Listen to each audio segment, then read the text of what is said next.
Merci Monsieur Benoît. La parole est à Monsieur Paul Molac pour le groupe écologiste pour 10 minutes.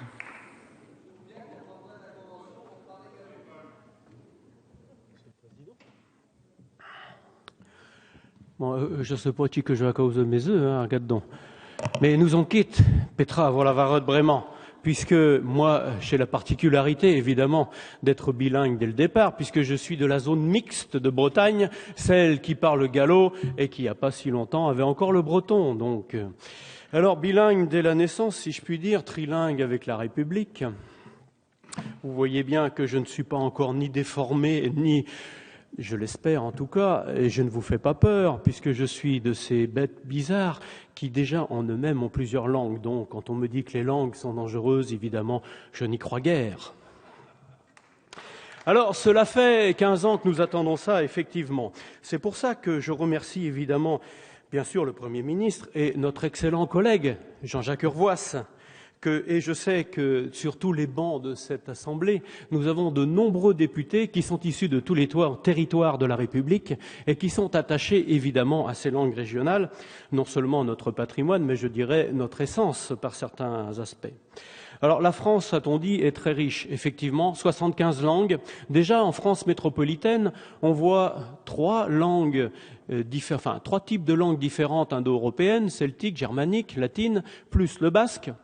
Et alors, dans les Outre-mer, entre les langues polynésiennes, mélanésiennes, le hmong, etc., nous avons un ensemble. La France est un pays fait pour les linguistes. Malheureusement, les Français s'en sont pas rendus compte. Et oui, c'est malheureux, mais c'est comme ça. Donc, en fait, très très rapidement, cette diversité linguistique a plutôt eu tendance à être reniée, voire à être combattue.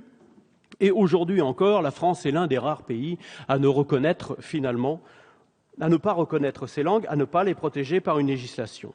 Alors nous avons un cadre légal qui a oscillé de la franche hostilité, il faut bien le dire, à une timide reconnaissance, toute timide, très encadrée par les cours souveraines qui ont une jurisprudence plutôt négative. Alors, on remonte très souvent, très très loin, on nous parle de l'édit de Villers-Cotterêts, qui serait le premier acte du français, bien désolé. L'édit de Villers-Cotterêts disait « langage maternel français », ce qui fait que les Occitans ont continué à se servir de l'occitan comme langue écrite et langue d'administration, langue du Parlement de Bordeaux, de celui de Toulouse, et même au Pays basque, ce n'était pas le basque qui était langue écrite, mais l'occitan. Alors, c'est véritablement avec la Révolution française que les choses ont commencé à se gâter. Alors, on a parlé de l'abbé Grégoire tout à l'heure. Alors, il y a une célèbre tirade. Le fédéralisme et la superstition par le bas-breton, l'émigration et la haine de la République par l'allemand, la contre-révolution par l'italien et le fanatisme par le basque. Cassons ces instruments de dommages et d'erreurs. Oh, on voit bien là le projet révolutionnaire, une seule langue pour tout le monde, et ainsi le monde aura sa fin. Oui.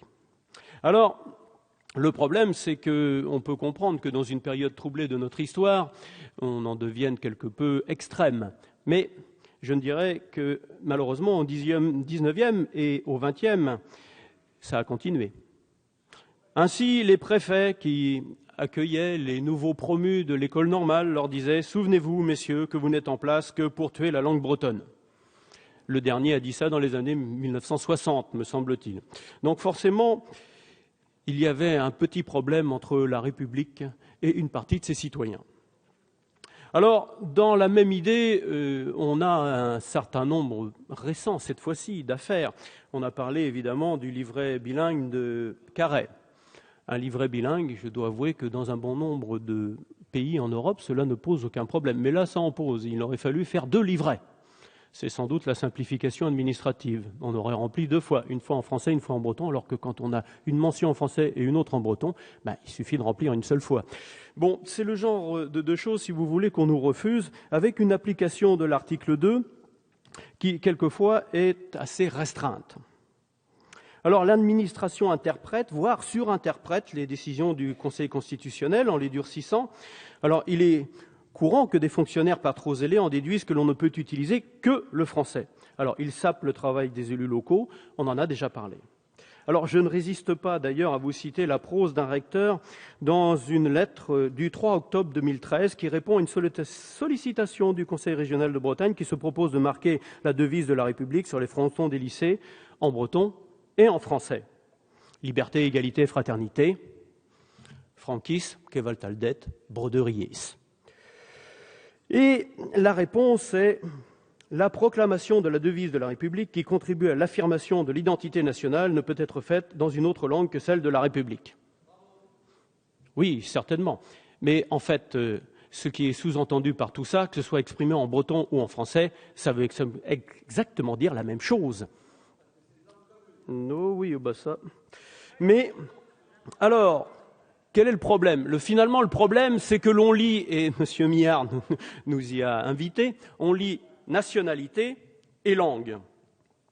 Alors l'égalité ne passe pas évidemment par l'unicité culturelle et la langue française. Revenons-en à l'esprit du contrat social. Les hommes se rassemblent pour gouverner dans le contrat social en dehors de toute appartenance religieuse, culturelle ou ethnique. Hélas, chez nous, la notion de république est ethnicisée en la faisant coïncider avec la langue française qui n'est autre qu'un marqueur de l'ethnie française. Point. Cela détourne totalement l'idée de république. On peut même se demander, comme le faisait le très regretté Guy Carcassonne, la République a-t-elle besoin d'une langue ? Surtout, les valeurs universelles contenues dans la devise de la République peuvent s'exprimer, et c'est heureux, dans toutes les langues du monde. L'esprit des Lumières nous a appris que certaines valeurs universelles nous lient au-delà de notre appartenance ethnique, nationale et culturelle au reste de l'humanité. La défense de la diversité, la reconnaissance de l'égale dignité des cultures et des langues sont des valeurs universelles que la France se doit de prendre en compte. On notera ainsi, fort à propos, que le monolinguisme français, bien qu'il soit la règle, n'empêche pas la progression de la langue anglaise. En effet, comme le rappelle Michel Guilloux, qui n'est autre que le président du Réseau international des chaires Senghor de la francophonie, je cite, « Le multilinguisme est à la démocratie culturelle ce que le multipartisme est à la démocratie politique. Le pluriel linguistique croît rapidement. Le multilinguisme est moderne. La langue unique est un concept maintenant dépassé. La langue française doit lier son destin à l'essor du multilinguisme, préalable au maintien de la diversité culturelle dont elle est un des fers de lance. En militant pour le multilinguisme du local à l'international et en France même, on assurera la pérennité de la langue française en trouvant là un des fondements de son attrait comme grande langue internationale et un moteur de son rayonnement. » On voit bien ainsi que les langues régionales, loin d'être un combat d'arrière-garde, permettent une meilleure appréhension du monde globalisé et de lutter contre l'uniformisation tout en valorisant la langue française. On pourra d'ailleurs se demander si la France peut continuer, comme elle le fait depuis trop longtemps, à défendre avec ardeur chez les autres le français lorsqu'il est une langue régionale ou minoritaire et à rejeter quasi systématiquement sur son propre sol ces mêmes langues minoritaires. Au nom de quel raisonnement spécieux la protection des langues serait-elle une vertu au Canada, et en particulier au Québec, et une atteinte à la nation et un appel au communautarisme dans notre pays. Néanmoins, même en France, les modalités évoluent. Nous nous acheminons vers une timide reconnaissance. Alors, on a parlé de l'article 75.1 de la Constitution, on a parlé aussi de l'article 40 de la refondation de l'école. Même si l'introduction de la mention du français comme langue de la République dans l'article 2 de la Constitution censée lutter contre la pénétration de l'anglais, quand bien même il le pourrait, sert en fait au Conseil constitutionnel pour élaborer une jurisprudence visant à limiter toute avancée pour les langues régionales. Il a fallu d'ailleurs, dans la loi Toubon de 1994, rajouter l'article 21 pour que cette loi de défense du français ne se retourne pas contre les langues régionales. Cet article 21 dit que les langues régionales ne sont pas concernées par cette loi. Encore récemment, dans son avis rendu l'année dernière, le Conseil d'État estime que la Charte porterait donc atteinte à tout ce qui fonde le pacte social et serait contraire à l'essence même de la République. Selon lui, ratifier la Charte reviendrait alors à détruire le régime constitutionnel français, alors qu'il estimait lui-même que les engagements choisis par la France se bornent pour la plupart à reconnaître des pratiques déjà mises en œuvre.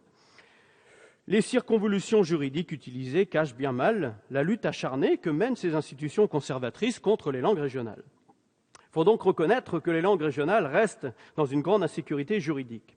Leur développement et leur transmission sont gravement entravés par cette absence de droit positif. Leur pérennité et leur existence même ne peuvent se faire que dans un cadre législatif positif. La ratification est-elle un moyen de cette normalisation linguistique ? On peut raisonnablement le penser. même si une large partie des mesures sélectionnées par la France sont déjà mises en œuvre. Il convient en effet de ne pas fantasmer dans un sens ou dans l'autre sur la portée de cette charte. Elle ne permettra pas une explosion de l'usage des langues régionales, mais sera un corpus juridique sur lequel s'appuyer et avancer dans une future loi cadre sur les langues régionales. De même, elle n'imposera pas les langues régionales dans l'enseignement ou l'administration, comme voudraient le faire croire certains agitateurs de droite ou de gauche. Ces dispositions n'ont pas été retenues par la France. Certaines interrogations ou craintes sont toutefois suscitées par la rédaction actuelle de la proposition de loi, notamment en ce qui concerne la constitutionnalité de l'interdiction de l'usage des langues régionales dans les administrations et services publics, alors que celles-ci sont déjà utilisées au quotidien dans bon nombre d'entre elles, notamment dans les régions d'outre-mer. Ainsi, quid du service public de FR3 ayant déposé des amendements. Alors, j'ai déposé des amendements sur le sujet, j'aurai donc l'occasion d'y revenir. Alors, pourquoi ratifier la charte ? Ce débat en lui-même devrait être bénéfique. Parler des langues régionales au Parlement n'est jamais anodin.